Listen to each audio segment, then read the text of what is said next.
हुआ है यहाँ का। अच्छा, तो आपके जो है मुरादाबाद से कांग्रेस के सिंबल पर इमरान प्रतापगढ़ी लड़े थे, तीसरे नंबर पर रहे थे। अब इमरान प्रतापगढ़ी को बड़ी जिम्मेदारी कांग्रेस ने दी है। 2022 चुनाव से पहले उन्होंने ये बयान दिया है कि उत्तर प्रदेश में अगर कांग्रेस की सरकार बनती है तो मॉब लिंचिंग पर कानून बनेगा। देखिए, उत्तर प्रदेश की सरकार, इमरान प्रतापगढ़ी तो लगातार मॉब लिंचिंग के लिए बोले। देखिए इमरान प्रतापगढ़ी मॉब लिंचिंग के लिए बोले हैं, जबकि उनका मामला हिस्सेदारी चाहिए या बीजेपी रोकेंगे? देखिए, हमें हिस्सेदारी भी चाहिए और इंशाल्लाह बीजेपी को भी हम रोकेंगे, क्योंकि बीजेपी या समाजवादी इन सभी का रंग हमने देख लिया है। काफ़ी टाइम से हम देखते भी आ रहे हैं, लेकिन इस बार जो है ओनली एमआईएम, और एमआईएम काफ़ी अच्छे वोटों से यहाँ के प्रत्याशी भी इंशाल्लाह जीतेंगे और कहीं के भी जहाँ के प्रत्याशी लड़ेंगे और फाइट भी देंगे। समाजवादी, जिसने समाजवादी ने आज तक काम किया है, समाजवादी सिर्फ कहने के नाम की समाजवादी। अगर आपको हमसे खतरा है तो फिर हमसे आके गठबंधन कर लीजिए।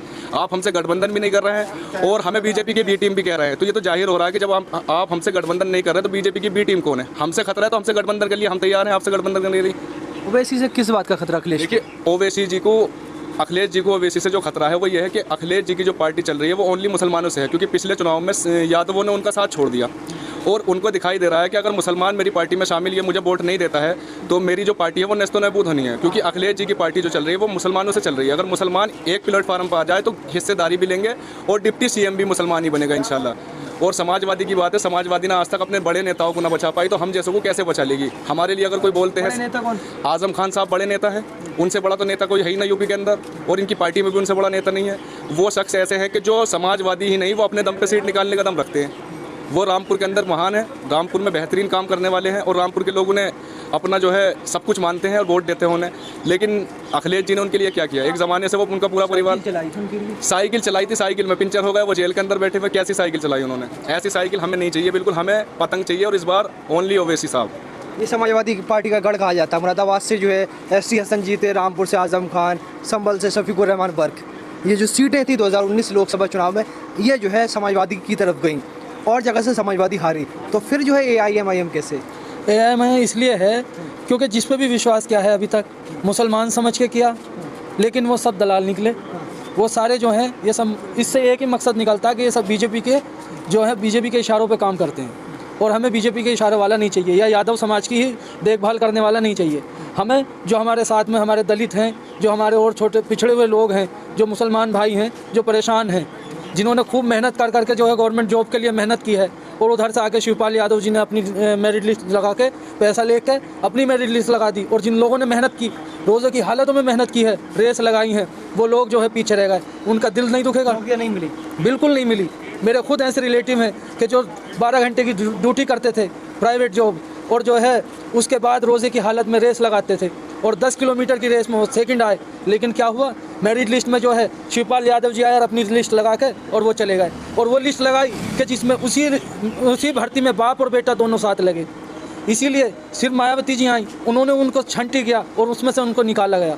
तब उसमें से आप जो नौकरी की बात कर रहे हैं, आपने बताया कि ये दिक्कतें हैं, मगर एक तबका ऐसा है जो इसी में खुश है कि समाजवादी पार्टी के सरकार में उनकी थाने में, तहसील में बहुत ज़्यादा सुनवाई होती है। कोई सुनवाई नहीं है। हम तो इतने दिनों से कहते हुए आ रहे हैं, सारे हमारे यहाँ पर रास्ते देख लीजिए, कांट को जाते हुए जो है सारे रास्ते बिल्कुल ख़राब पड़े। किसी भी विधायक ने, जो भी हमारे मुस्लिम विधायक बने हैं, किसी ने कोई काम नहीं किया है। लेकिन इंशाल्लाह AIMIM पार्टी के जो हमारे जिला परिषद रईसुद्दीन मलिक हैं, इन्हें आए हैं, इंशाल्लाह इस काम को सबको ये करवाएंगे और इनका टेंडर पास हो चुका है। इंशाल्लाह बहुत जल्दी हमारा जो है क्षेत्र विकास की ओर दौड़ेगा, अगर जो हमने इंशाल्लाह साथ देंगे। और सारे मुसलमान भाई और जितने युवा हमारे साथ, युवा बेइंतहा हैं हमें, क्योंकि युवाओं को ये विश्वास है कि अगर कोई हमारे साथ में इंसाफ कर सकती है तो वह असदुद्दीन ओवैसी साहब की पार्टी है, और कोई पार्टी हमारे साथ जो है इंसाफ नहीं कर सकती। तो हम इंसाफ के लिए जो चाहते हैं वो हमें असदुद्दीन ओवैसी साहब को हम इस बार यूपी में लाना चाहते हैं। अच्छा, ज़िला पंचायत चुनाव में जो है यहाँ से AIMIM के सदस्य चुने गए, तो AIMIM मजबूत हुई है यहाँ? हाँ, जिला पंचायत जो प्रत्याशी चुने गए हैं रईसुद्दीन मलिक साहब, तो उनके जीतने से पार्टी को भी बेनिफिट हुआ है, क्योंकि 7200 वोट लेकर के पहले नंबर से जीत हासिल किया, 1200 वोटों से जीते हैं, जबकि सारे ही प्रत्याशी आसपास के गांवों के थे। और ऐसे में 8 प्रत्याशी मुसलमान थे, उनके बावजूद मुस्लिम प्रत्याशी MIM का प्रत्याशी जीतना तो मजबूती का दावा तो दिखाई देता है कि MIM मजबूत है। लेकिन यह है कि कुछ लोग ऐसे हैं जो ओवैसी बीजेपी सिर्फ इसका नारा दे रहा है, क्योंकि दिखाई उनको भी दे रहा है कि इस बार अगर ये गठबंधन हमसे नहीं करते। अच्छा, आपने यहाँ से ज़िला पंचायत सदस्य चुना AIMIM का, क्या सोच के चुना? क्योंकि AIMIM तो कहा जाता है कि बीजेपी को फ़ायदा पहुँचा रही है। देखिए, हमने जो ज़िला पंचायत चुना है कि पहली दफ़ा ऐसा मौका हमारे सामने आया है। अभी तक MIM जो है वो यूपी के अंदर नहीं थी। पहली दफ़ा ऐसा मौका आया है जो MIM को हम काम करने का मौका देना चाहते हैं, क्योंकि सभी पार्टी को हमने मौका देकर देख लिया। पहली दफ़ा ऐसा मामला आया तो पहली दफ़ा में ही ज़िला पंचायत प्रत्याशी ने यहाँ से 6-5 रोड का जो है मतलब नपाई करा दी है। उनका एग्रीमेंट जो है बन चुका है। अब देखो कब से काम लग जाए। अच्छा, मुरादाबाद के बराबर में रामपुर है, रामपुर से आज़म खान है, जेल में है, ठीक है। अब बार बार जो है समाजवादी पार्टी के लोग ये आरोप लगाते थे कि आज़म खान है वो जेल में है, ओवैसी हैं वो मोदी के खिलाफ, योगी के खिलाफ बोलते हैं, उन पर कोई FIR नहीं। अब बाराबंकी में FIR हो गई है ओवैसी पर, क्या कहेंगे? देखिए, सबसे पहली बात तो मैं ये कहूँगा कि ओवैसी साहब को जो ये कहते हैं कि ओवैसी साहब बीजेपी की पीटी में एक ज़रा सा वकील पुलिस वालों से जो है बहस करने लगता, पुलिस वाले उसका दबाव मानने लगते हैं। अब जिसको ये पता हो कि जिसने संविधान बनाया वो भीमराव अंबेडकर साहब थे, जिनको हमारे ओवैसी साहब अपना उस्ताद भी मानते हैं, उन्होंने बैरिस्टर होने के बावजूद संविधान लिखा और भारत में जो है संविधान से चला जा रहा है। अब बैरिस्टर साहब भी इंग्लैंड के से पढ़ कर आए हैं और बैरिस्टर है, इतनी पढ़ाई मुस्लिमों में शायद किसी ने की हो, वो इकलौते ऐसे। अब ये बताए जिसको कानून का पूरा ज्ञान हो, और हिंदुस्तान कानून से चल रहा है, अगर तो कानून का जिसको ज्ञान होगा उसको नकली या किसी विवाद सब मामले में वो कैसे दबोच सकते हैं? जब तक उनका कोई भी मामला सामने नहीं आएगा तो वो नकली काम तो नहीं करेंगे।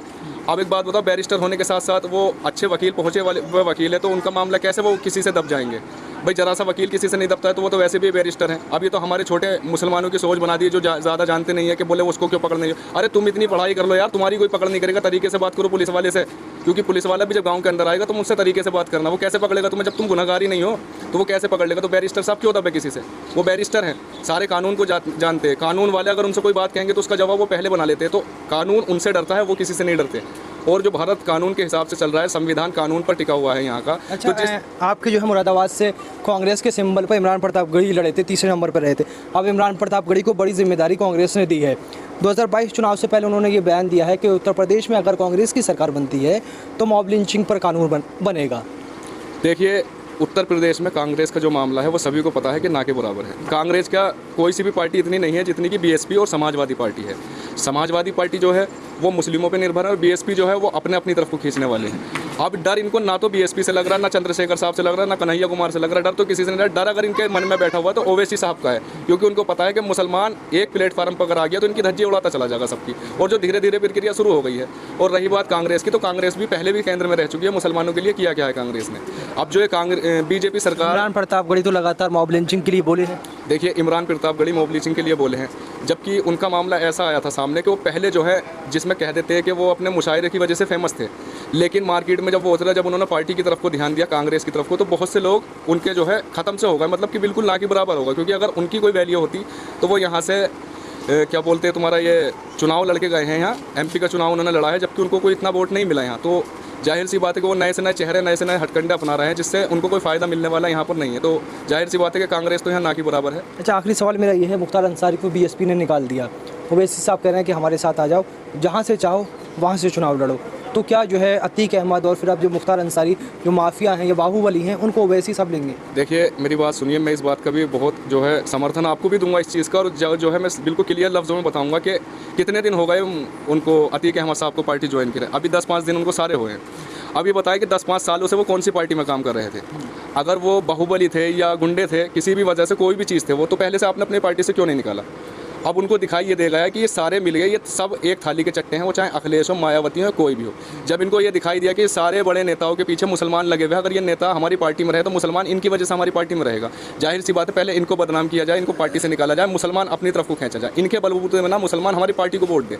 तो पहले अतीक अहमद के साथ करा, अब मुख्तार अंसारी साहब के साथ कर दिया, और फिर आजम खान के साथ हो ही रिया है। जो भी आप देखना चाह रहे हैं सब कुछ दिखाई दे रहा है। आजम खान को भी कोशिश कर रहे हैं कि आजम खान को भी लेके आएंगे। कोशिश तो पूरी यही रहेगी कि वो भी पार्टी को, MIM को जो ज्वाइन कर लें, क्योंकि गत जो उनकी, जैसे कि मुख्तार अंसारी साहब की हुई या अतीक अहमद की हुई, तो गत उनकी तो हुई भी है, उनसे पहले हुई भी है। तो उनको भी चाहिए कि पार्टी को ज्वाइन करो, और इंशाल्लाह ये अगर लोग पार्टी में आ गए ना तो ये सारे धज्जी उड़ाते चले जाएंगे। अब तो गुंडा कहना इनकी मजबूरी है। मजबूरी ये है कि ये जिस पार्टी को जाएंगे तो सीट तो ये अपने दम पे जिताते हैं, ना कि समाजवादी या BSP या इनके दम पे नहीं जीतती, या अपने दम पे नेतागर्दी करते हैं ये लोग। तो उन्हें दिखाई दे रहा है ये पार्टी छोड़ रहे हैं, इनका पहले से ही प्रोग्राम था, तो अब उन्हें गुंडा करार देना तो लाजमी है। कि भाई ये पार्टी छोड़ गए तो इन्हें गुंडा घोषित कर दो। अरे भाई गुंडे तो 10 साल पहले भी थे, आपकी पार्टी में थे, तब आपने गुंडा क्यों नहीं कहा इन्हें? अब ये MIM में, तो जो MIM थामेगा वो गुंडा है, जो इनकी पार्टी में रहेगा वो शरीफ है। तो आप देख सकते हैं यहाँ की आवाम की राय, इनको लगता है कि 2022 में ओवैसी की सरकार बनना चाहिए। आपको क्या लगता है कि 2022 में किसकी सरकार बनना चाहिए उत्तर प्रदेश में? अपनी कीमती राय